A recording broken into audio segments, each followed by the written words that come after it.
President Trump is rolling back Obamacare's contraceptive mandate, giving businesses and organizations more power to object to providing that coverage. The administration says it's a question of conscience. Critics say it's an attack on women's health. Correspondent Kristin Fisher is at the White House tonight on what the new rule means and what possibly comes next. Good evening, Kristin. Good evening, Brett. This new rule is being challenged by the ACLU, Planned Parenthood, and almost every Democrat on Capitol Hill. Nancy Pelosi, she calls it despicable, but House Speaker Paul Ryan, he says this is a landmark day for religious liberty. It's a change that could impact hundreds of thousands of women.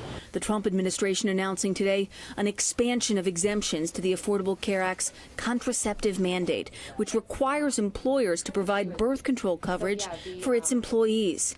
Before, these exemptions were limited to churches and some religious organizations, but now, according to a rule released today by the Department of Health and Human Services, those exemptions have been expanded to include any company or nonprofit with moral objections as well. The president believes that the freedom to practice one's faith is a fundamental right in this country, and I think all of us do. And that's all that today was about. Our federal government should always protect that right, and as long as Donald Trump is president, he will. The Department of Health and Human Services estimates the new rule will only impact about 120,000 women, but Democrats put the number much higher. In a statement, the president of Planned Parenthood said, quote, the Trump administration just took direct aim at birth control coverage for 62 million women. This is an unacceptable attack on basic health care that the vast majority of women rely on. The ACLU calls the new rule discriminatory and has already filed a lawsuit.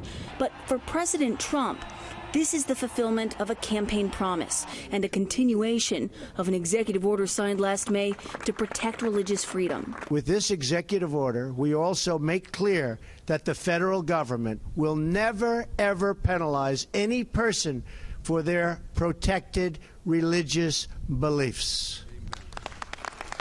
President Trump is also reportedly picking apart at the Affordable Care Act by refusing requests from Republican governors and senators, and in a state he won by nearly 10 points, Iowa. According to the Washington Post, President Trump has personally directed administration officials to deny requests to fix the state's Obamacare market, despite a letter from Republican Governor Kim Reynolds, which claims her constituents are facing, quote, an immediate collapsing market that could leave thousands without health insurance and the rest with 56% or higher premium rate increases.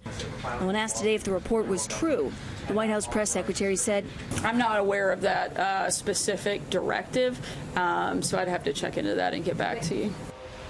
Now, the administration has also cut the enrollment period in half and the advertising budget by nearly 90%.